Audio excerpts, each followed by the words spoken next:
สบายดีท่านผู้ชมวันนี้มาตัดละมันพี่น้องมีวิธีใหม่การจะตัดละมันพี่น้องเอาใส่วิธีนี้สบายพี่น้องถึงมันจะมีรอยพันมัดกับตัดบอดชั่วโมงพี่น้องเอาจักตัดเลยพี่น้อง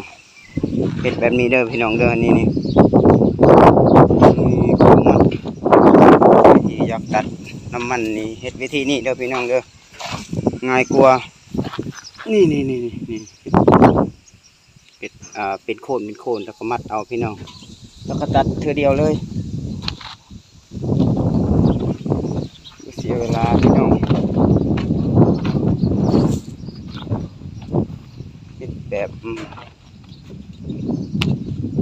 เราเสกเงาเฮ็ดพี่น้อง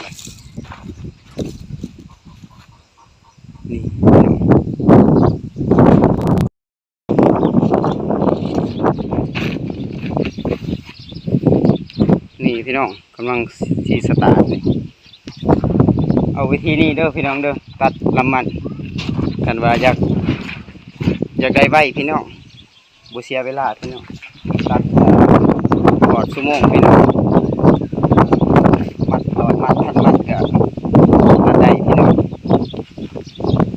พอ10 นาทีพี่น้องได้ละมันไปปลูกแล้ว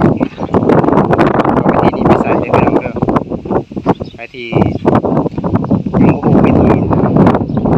ธีตัดละมันคือว่าไล่มัดเดือพี่น้องใส่มาเอามือตัดไม่ใช่หอดมือเลยพี่น้องประมาณมือ1-2 มือหมดแล้วจังมันสิแล้ว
นี่พี่น้อง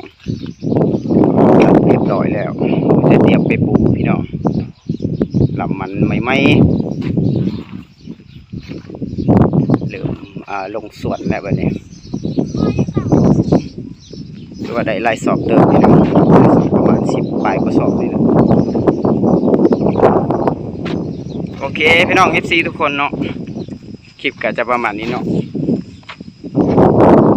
ขอบใจทุกคนที่ติดตามเนาะส่งบายบายทุกคน